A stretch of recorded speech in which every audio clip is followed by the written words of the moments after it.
আসসালামু আলাইকুম। আরও একটি নতুন ভিডিওতে আপনাদের সবাইকে স্বাগত জানাই। আজকে আমি তৈরি করে দেখাবো আলুর স্ন্যাক্স।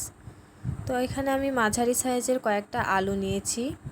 আলুটা আমি ভালোভাবে খোসাটা ছাড়িয়ে নেব। তো দেখুন আমার খোসাটা ছাড়ানো হয়ে গেছে। এখন আমি একটা গ্রেটারের মাধ্যমে এটাকে গ্রেট করে নেব।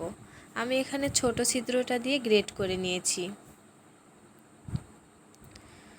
তো এখন আমি এটা পরিষ্কার একটা পাত্রে পানি দিয়ে ভালোভাবে পরিষ্কার করে নেব। পরিষ্কার করার পরে এটা ভালোভাবে পানি ঝরিয়ে নেব, ভালোভাবে চিপে নেবেন আপনারা। তো ভালোভাবে পানি ঝরিয়ে নিয়েছি। এখন আমি এখানে মশলা অ্যাড করব।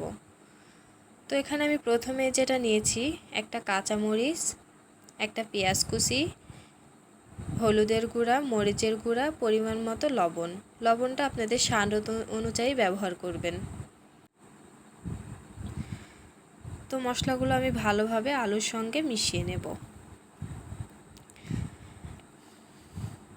মেশানো হয়ে গেলে এখানে আমি অ্যাড করব 1/4 কাপ ময়দা, 1/4 কাপ চালের গুঁড়া। আমি এখানে 1/4 কাপ করে নিয়েছি। আপনারা এটা বেসন দিয়েও করতে পারেন। তো এটা ভালোভাবে আলুর সঙ্গে আমি মিশিয়ে নেব।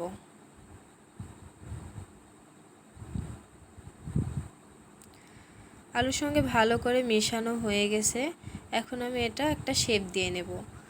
আপনারা এটা তেলে ভাজার আগে শেপটা দিয়ে নেবেন, তাহলে আপনাদের ভাজতে সুবিধা হবে। তো একটা পাত্র গরম করে নিয়ে আমি এখানে প্রথমে একটু হাই হিটে কিছুক্ষণ জাল করব। করার পরে এটা মিডিয়াম টু লোয়ে দিয়ে বেশ সময় নিয়ে এটাকে আমি ভেজে নেব, নইলে ভিতরে কাঁচা থাকবে। তো আমি উল্টিয়ে পাল্টিয়ে ভালোভাবে এটা ভেজে নিব।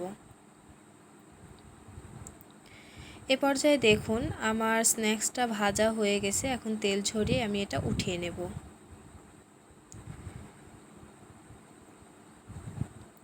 তো আমার এই ভিডিওটা যদি ভালো লাগে প্লিজ আমার চ্যানেলটা সাবস্ক্রাইব করে দিবেন এবং পাশে থাকা বেল বাটনটি বাজিয়ে দিবেন।